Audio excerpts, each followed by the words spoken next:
Welcome to an advanced capper's guide for Tribes Ascend.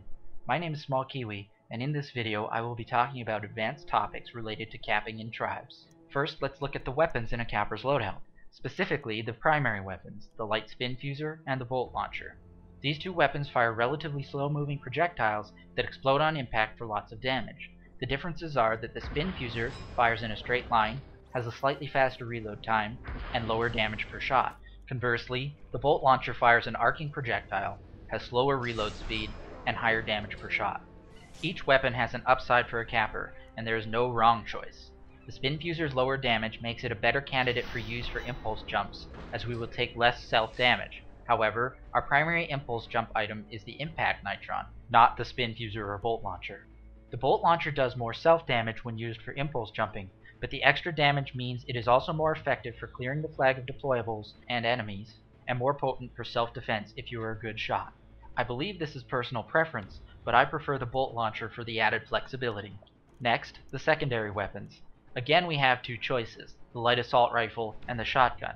Unlike the two primary weapons, however, these two are like night and day. The shotgun is excellent at close range, and can kill an enemy light in as little as 2 shots. The fact that the shotgun is a hit scan weapon means that it is also just as potent in the hands of someone with a high ping. The lag compensation in Tribes Ascend means that hit scan weapons hit where and what you expect them to if you are accurate. Not so with projectile weapons like the LAR.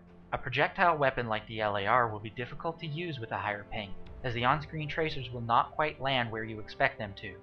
Beyond that, however, the LAR is a great weapon in the hands of a skilled player.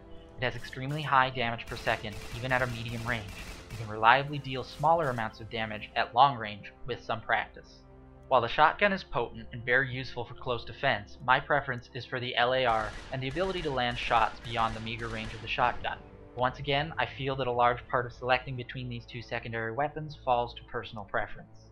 Finally, we come to the last decision point in the Pathfinder class, Thrust Pack versus Energy Recharge Pack.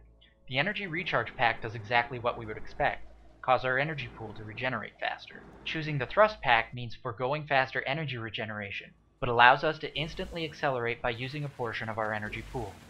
In terms of Pathfinder packs, I believe there's a clear winner. The Thrust Pack allows for quicker route starts, usefulness in close defense situations by allowing us to dodge, and it has many uses while off route, such as thrusting towards a loose flag. While the Energy Pack might open up the odd, difficult to complete route, I have found that every single route that I could run with Energy Recharge was doable with Thrust Pack. That being said, I do recommend that beginners use the Energy Recharge Pack when learning, as it will provide some extra forgiveness should you make a mistake. Now let's see what we'll be up against when we try to cap the flag, and how to best confront these challenges. Every time we make an attempt at grabbing the enemy flag, we can expect to encounter one or more of the following: heavy on flag, deployables such as force fields, mines, and turrets, light defense, and snipers. Even one of these obstacles could completely shut down a solo capper, and that's why Tribes Ascend is a team game, and even the capper's role requires some teamwork. The best chance we will have at grabbing the flag is against a dead or disrupted defense. For that, it's best to have some friends, or at least some cooperative strangers. Once you have found someone willing to work with you to ensure the flag stand is clear or in chaos when you grab, you must be able to communicate to them when the offensive storm must hit. If you have voice communication software, it's a simple matter of telling your teammates to create havoc on your mark. If not, don't worry. You can communicate this information with the in-game VGS chat system. The accepted voice binds to let your teammates know when you are close to grabbing are VSAF, I'll go for the enemy flag, and VFF, I have the flag! as the grab is imminent. In order to use these effectively, however, we must know when we will hit the flag stand, so we must have timings of our routes, or a best estimate, and plan accordingly. But what do we do if we have no friends to help us, or our friends have failed to clear all the enemy flag defenses? Each obstacle must be tackled in a different way. For example, if your team has left you to deal with the heavy on flag, there are 2 options available to us: knock him out of the way, or go around him. Preferably, we will try to do both. In order to do this, we will use the reach perk to allow us to pass beyond the reach of the Hoff, but within reach of the flag.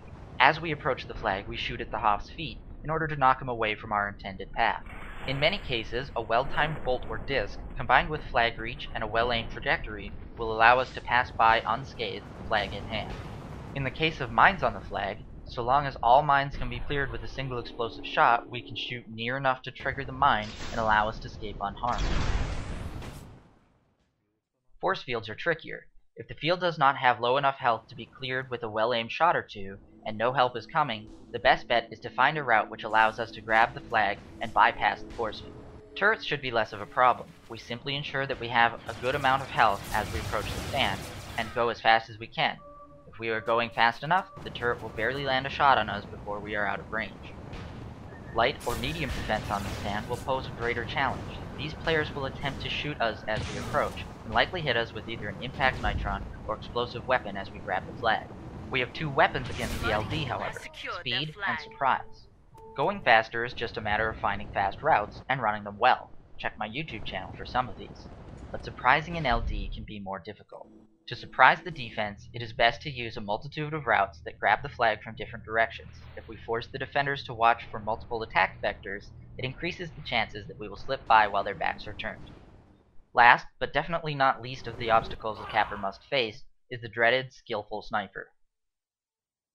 To defeat a sniper, we must use the same tricks we used to defeat the LD on the stand, speed and surprise, but a sniper's excellent vision means that there is an added layer of difficulty. To slip by a sniper, we must consider using unorthodox routes which stay out of a sniper's line of sight for as long as possible, observe where the sniper is perched, and plan routes accordingly.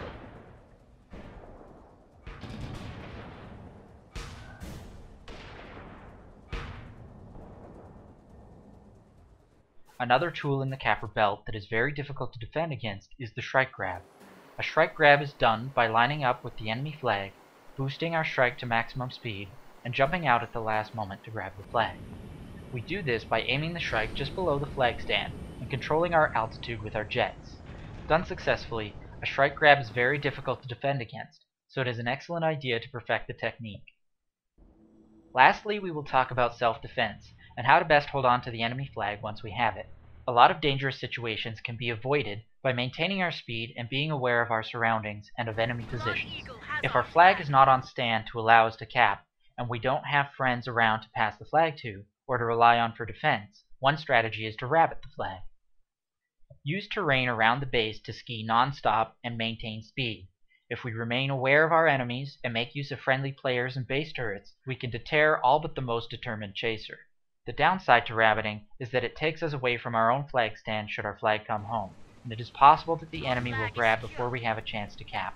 Therefore, if we have friends we can count on to help protect the flag, it can be best to find a defensible position near the friendly flag stand and face attackers head-on. I hope you have found this guide to be informative and entertaining. Subscribe to my YouTube channel for future guides. Check out my Twitch channel on twitch.tv/thesmallkiwi to watch me play Tribes live, and follow me on Twitter for the latest updates on everything Tribes related. Thanks for watching, and remember, you gotta go fast.